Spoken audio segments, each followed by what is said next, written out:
लेकिन शायद मेरी उर्दू इतनी अच्छी नहीं है, इसलिए मैं आपको अभी पढ़कर सुनाता हूँ। सर सैयद अहमद से मेरी मुलाकात अक्सर ख्वाबों ख्यालों में, इमेजिनेशन में होती है। आप इसे झूठ मूठ की मुलाकात भी कह सकते हैं, लेकिन जब भी मैं किसी की बायोग्राफी पढ़ता हूँ तो ये सोचता हूँ कि वो शख्स सामने बैठकर मेरे सवालों का जवाब दे रहा है।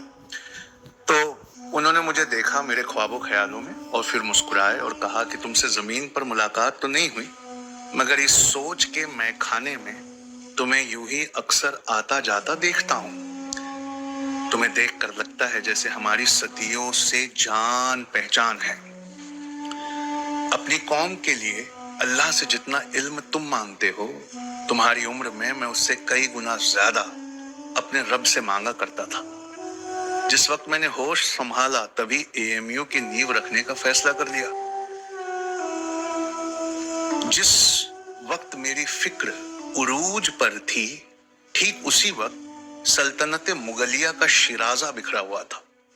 मैंने सोच और फिक्र के मैखाने में तब से आना शुरू किया है जब से मैंने 1857 की हौलनाकियां देखी। 1857 की हौलनाकियां मुझे सोने नहीं देती।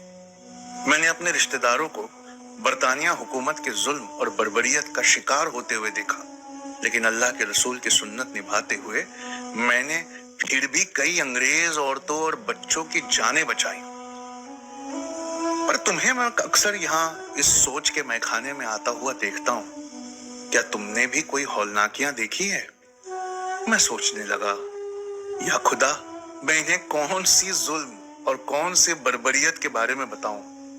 Syria, Iraq, Afghanistan, Yemen, Libya या पैलेस्टीन, या काठमांडू, दिल्ली और ढाका के बाजारों में बिकती हुई, जिस्म फरोशी के बाजारों में बिकती हुई रोहिंग्या की कमसिन शरीफ बच्चियां।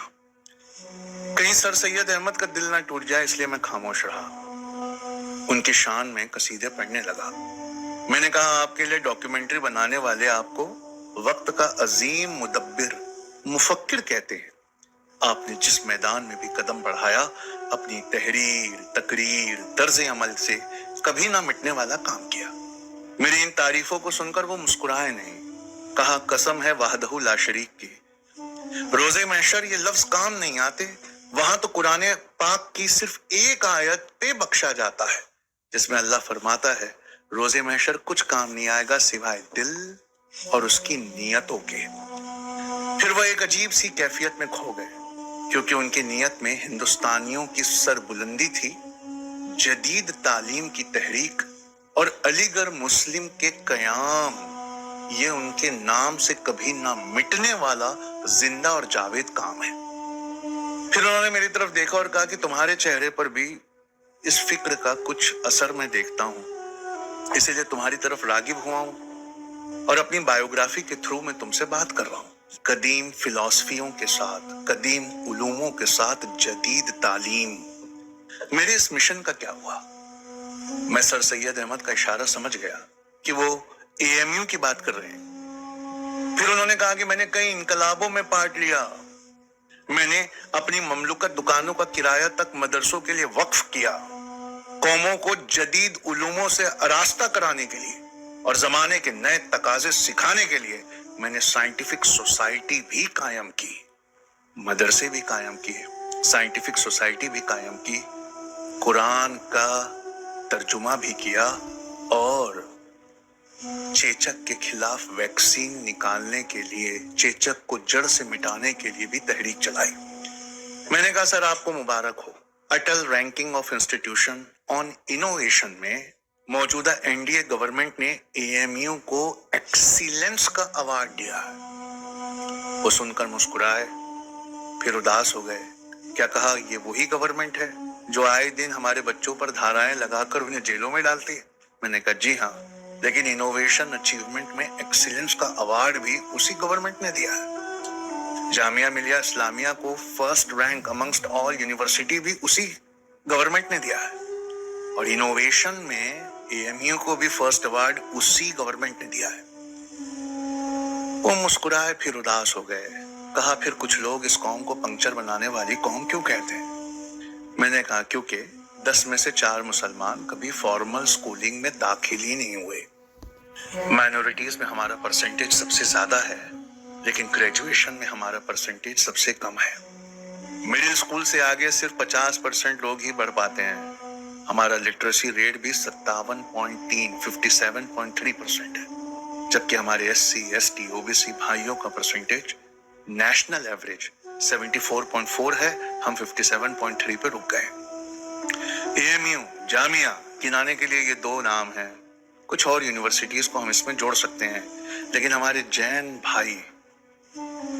भाई जो ट्रेडर्स हैं, व्यापारी हैं, मान लीजिए कि उनकी कौम 2% है, लेकिन किसी भी बड़े शहर में जाइए तो अपने पैगंबर के नाम पे Vardhaman Mahavir institute of medical sciences कम से कम एक शहर में 4 है। वर्धमान महावीर के नाम पर इदारे कम से कम हर बड़े शहर में 4 हैं। क्या मजहब की हमने गलत तर्जुमानी कर दी? सर सैयद अहमद ने मुझसे पूछा। मैं खामोश रहा। मैं उन्हें कैसे बताता कि क्लासरूम की जगह हमारी बस्तियों में पानठेलों की भरमार है, जहां खड़ा मुसलमान केवल डर, अफवाह और नाउम्मीदी की बातें कर रहा है। हाउस ऑफ विजडम जिसे कभी उन्होंने खोला था, आज हाउस ऑफ विजडम की जगह हाउस ऑफ व्हाट्सएप आ गया है, जहां हमें टारगेट कर कर डराने वाले, बांटने वाले बेतहाशा नफरती मैसेजेस, इनका डोज 60 मिनट में 30 बार दिया जाता है, और हम भी उस मैसेजेस को अपना दीनी फरीजा समझकर जितना हो सके उतने दूर तक फैला देते हैं, इस उम्मीद में कि कोई कुछ सुन ले, कोई कुछ कर ले।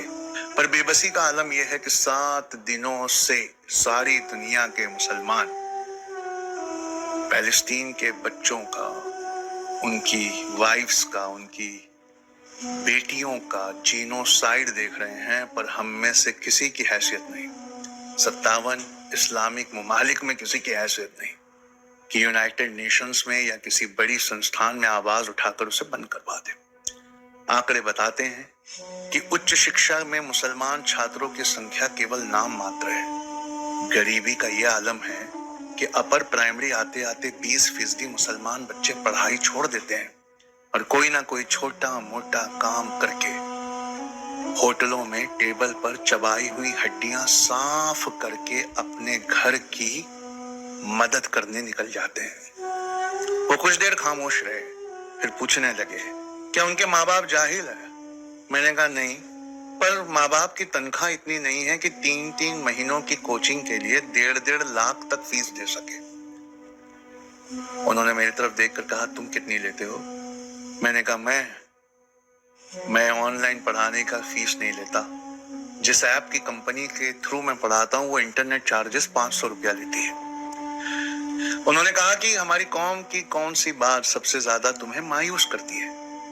मैंने कहा कि जब हमारी कौम की आंखों में डूब कर देखो तो उसमें ख्वाब का ना होना, एम्बिशन का ना होना, कुछ बनने की चाह का ना होना मुझे सबसे ज्यादा मायूस करती है। और किसी कौम पर सबसे बड़ा अजाब जीनोसाइड नहीं है, किसी कौम पर सबसे बड़ा अजाब यह है कि वो कौम ही मायूस हो जाए। कहा, क्या ख्वाब वो नहीं देखते? मैंने कहा जी, ख्वाब देखने के लिए नींद चाहिए, और नींद के लिए अच्छी दिमाग, अच्छी आंखें और अच्छी तनख्वाह होनी चाहिए ताकि अच्छी नींद आए। हमारी तनख्वाह इतनी अच्छी नहीं कि नींद ही अच्छी नहीं आती, तो ख्वाब कहां से आए? उन्होंने कहा, तो तुम्हें APJ अब्दुल कलाम की बात सुननी चाहिए, जिन्होंने एक छाता बनाने की दुकान से शुरुआत की थी। क्या उन्होंने ये नहीं कहा था कि सपने वो नहीं हैं जो नींद में देखे जाएं, सपने वो हैं जो नींद ही उड़ा दें। 2020 तक 11,569 IAS अफसर बने हैं, उसमें से सिर्फ 3%, 3.54% ही मुसलमान हैं। मैंने उनकी तरफ देखा तो उन्होंने मुझसे फिर पूछा, क्या कोई उम्मीद नहीं है? हमने मजहब की गलत तर्जुमानी कर दी है क्या? मैंने कहा नहीं, ऐसा नहीं है। अगर ऐसा होता तो केरला सबसे पढ़ा लिखा राज्य कैसे बनता? तो उन्होंने पूछा, फिर तुम्हारे देखने में प्रॉब्लम कहाँ है? क्या पहली आयत इकरा नहीं, या पहला एजुकेशन मिनिस्टर मौलाना अबुल कलाम आजाद नहीं, तो फिर इतना बुरा हाल कैसे है? मैं तो अंग्रेजों को किताबें लिखकर इस्लामिक पॉइंट ऑफ व्यू समझाया करता, جب وہ اللہ کے رسول پر کوئی بات لکھتے تو میں ان کے جواب میں ان کی بھاشا، ان کے سوچنے کا ڈھنگ سمجھ کر ایسی کتابیں لکھتا کہ وہ جواب سے کچھ حد تک ہمارے رسول کی سیرت سے مطمئن ہو جاتے۔ جب وہ ہماری امیوں پر یعنی رسول کی بیویوں پر کوئی بات خراب لکھتے صلی اللہ علیہ وسلم، تب میں انہیں ان کی لینگویج میں سمجھانے کی کوشش کرتا اور وہ اپنے لگائے الزاموں کو واپس لیتے۔ میں نے کہا جی سر، لیکن گھور قہرناک غریبی جسے ہم ایبجیکٹ پاورٹی کہتے ہیں، اس کے چلتے کتاب لکھنے والے ہی دنیا سے ختم ہو گئے۔ ہر انسان ایک چھوٹی سی دکان کھولتا ہے، کھیتوں میں کام کرتا ہے، وہ مزدور ہے، وہ آٹو چلاتا ہے، وہ اپنا پیٹ پالے گا یا اپنے بچوں کے تعلیم کا خواب دیکھے گا۔ میں نے کہا مولانا، ہم حاشیے پر ہیں، سرکاری نوکری اور پرتیوگی پریکشاؤں میں بھی ہماری بھاگیداری بہت کم ہے۔ ایسا نہیں ہے کہ ہمارے سلیکشن کا پرسنٹیج ہی کم ہے، ہم اس میں بیٹھتے بھی بہت کم تعداد میں ہیں۔ ہاں، ایک جگہ ہماری تعداد بہت زیادہ ہے، جیلوں میں بند ہونے والوں میں ہم سب سے زیادہ ہیں۔ انہوں نے پوچھا کیا پڑھائی چھوڑنے کی وجہ سے ہم جیلوں میں بند ہیں؟ میں نے کہا یا خدا، آپ یہ بات کتنی اچھی طرح جان گئے کہ ہم جیلوں میں بند ہونے والی، اس سے پہلے کہ میں سینٹنس پورا کر پاتا انہوں نے کہا ہم جیلوں میں بند ہونے والی سب سے بڑی بے گناہ قوم ہے۔ ہمارا کنوکشن ریٹ یعنی سزا ثابت ہونے کا ریٹ سب سے کم ہے۔ ثبوتوں کے ابھاؤ میں ہمارا کیس بورڈ پر ہی نہیں لگایا جاتا۔ سر سید احمد کے چہرے پر مایوسی گہری ہونے لگی تو میں نے بتایا کہ امید اتنی بھی نہیں گئی ہے، ہندوؤں کی مدد سے 25 سال کے بعد ہم بے گناہ رہا ہو جاتے ہیں۔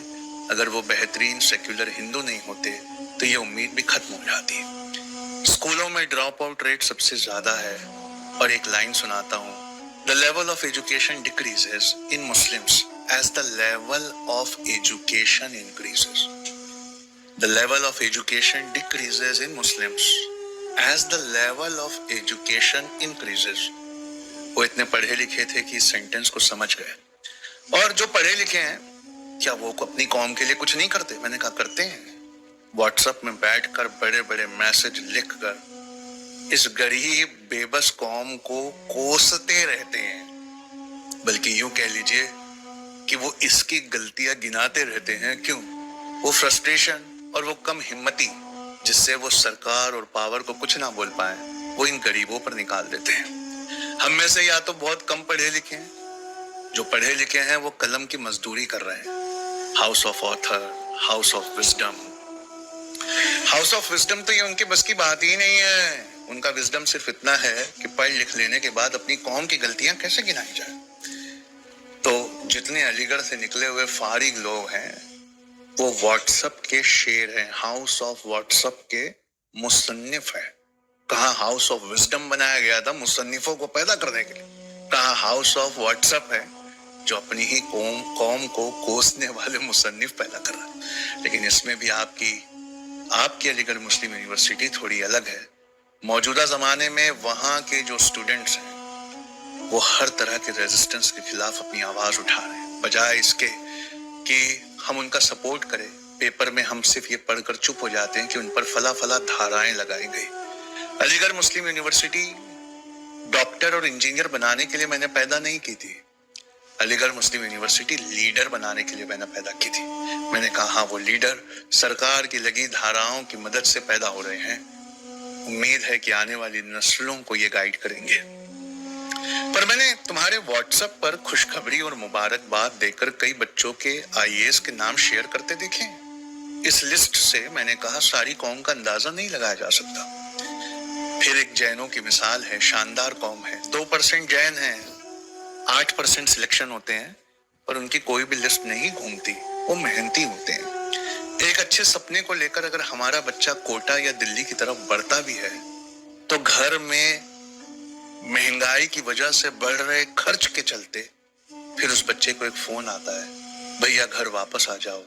BTech، MBA، آرٹیفیشل انٹیلیجنس کے اس دور میں ان ڈگریوں کی اہمیت ایک کاغذ سے زیادہ نہیں ہے، پر اس کاغذ کے ٹکڑے کو لینے کے لیے پریواروں کو اپنے کھیت اپنی زمین بیچنی پڑتی ہے، اپنا زیور بیچنا پڑتا ہے، اور ان ڈگریوں کی قیمت آرٹیفیشل انٹیلیجنس کے زمانے میں کسی لائق نہیں ہے۔ एक बच्चे को नीट कराने के लिए बड़े भाई को अपनी सारी जवानी गिरवी रखनी पड़ती है।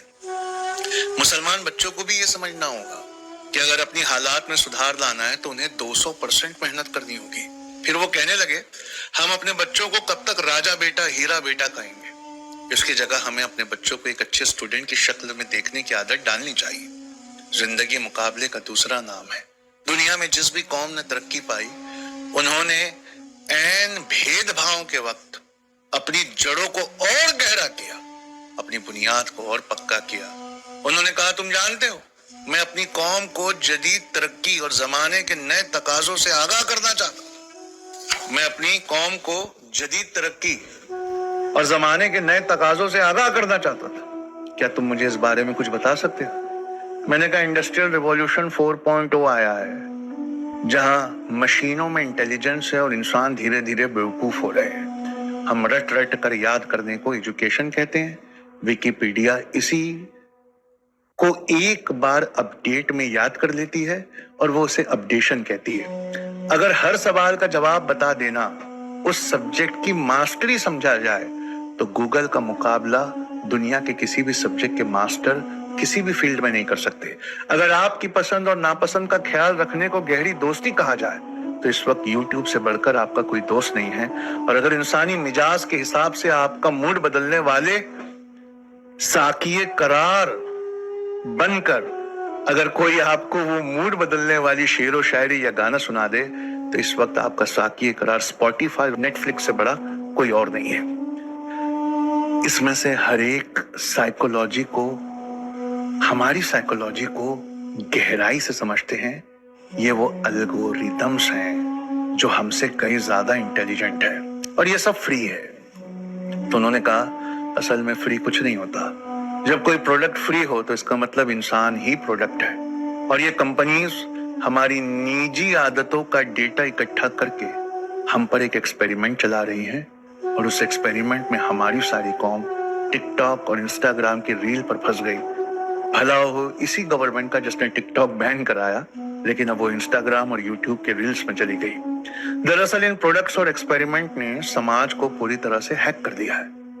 जज कंपास नाम के एक सॉफ्टवेयर से ये तय कर रहे हैं कि किस कैदी को ना छोड़ा जाए और किसे छोड़ा जाए।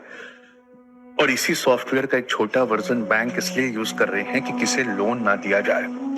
ऑनलाइन क्लासेस में टीचर्स को टेक्नोलॉजी के बारे में, जदीद टेक्नोलॉजी के बारे में कुछ भी नहीं पता। और पहले वॉशरूम के अंदर पेन से खुरच खुरच कर गंदी बातें लिखने वाले लोग, उन्हें आईटी सेल ने अपने यहाँ नौकरी दे दी है। अब ट्रेनों के वॉशरूम के अंदर कुछ गंदा लिखा हुआ नहीं मिलता, क्योंकि सोशल मीडिया का इस्तेमाल करके वो ये गंदी बातें किसी अच्छे मजहब, किसी अच्छी जाति के खिलाफ, किसी अच्छे पड़ोसियों के खिलाफ नफरत फैलाने के लिए फेसबुक की पोस्ट में लिख देते हैं। फेसबुक जो हमें कनेक्ट करने आया था वही हमारे रिश्तों को तोड़ रहा है। जब तक सच अपने जूतों की लैस बांधता है तब तक झूठ आधी दुनिया की सैर कर चुका होता है। एल्गोरिदम हर अगले वीडियो को, हर अगली पोस्ट से ऊंची चरस बनाकर हमें दे रहा है। इसलिए पहले नफरत शायद एक सोच थी, लेकिन नफरत अब एक पुख्ता अकीदा बन चुकी है। सोशल मीडिया से आने वाली जहरीली हवा जब गोदी मीडिया से आने वाली जहरीली हवा से मिलती है तो भोपाल गैस ट्रेजेडी से ज्यादा इंसानों और इंसानी हुकूकों का गला घोट देती है। It's all about who owns the code and the people who owns the code they deploy it to kill other people.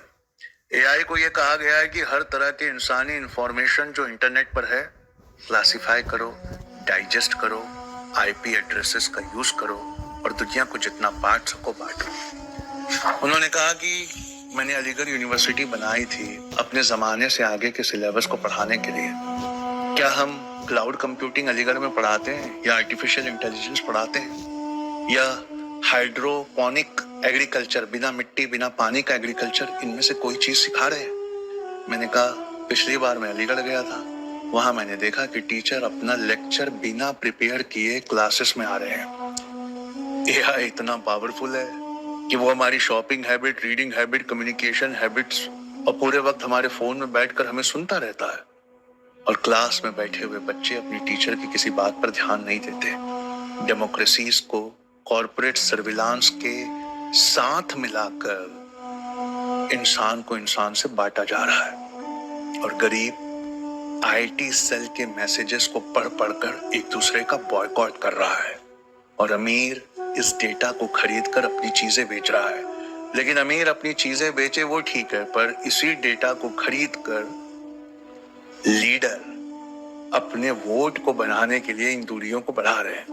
Hitler ने बाह में ज्यूज की शिनाख्त करने के लिए एक पीला पट्टा पहनाया था। अमीरजादे अपने पालतू कुत्ते को चिप वाली कॉलर पहनाते हैं ताकि कुत्ते कहाँ जा रहे हैं उनका सिग्नल और डेटा मिल सके, उसकी मदद से हम उन्हें कंट्रोल कर सके। आज इब्लीस की लार से बने इन कुत्तों और जमीन पर जन्नत से भेजे गए अशरफुल मखलूकात में ये रिलेशन है। सिर्फ इतना फर्क रह गया है कि कुत्तों के गले में पट्टा है और इंसान अपने हाथ में मोबाइल वाले कॉलर को दिन भर हाथ में लिए घूमता है और गले में पहना होता तो वो कुत्ता होता, पर अशरफुल मखलूकात जब उसे हाथ में लेकर घूमता है तो कुत्ते से ज्यादा जलील हो रहा है। ये फिक्र, ये सोच जब मैंने उन्हें बताई तो उन्होंने मुझसे बहुत सारी बातें कही। वीडियो लंबा हो रहा है, इसीलिए मैं आपको अगले वीडियो में बताऊंगा कि अगर वो आज होते तो क्या सोच रहे होते। जज़ाकल्लाह खैर।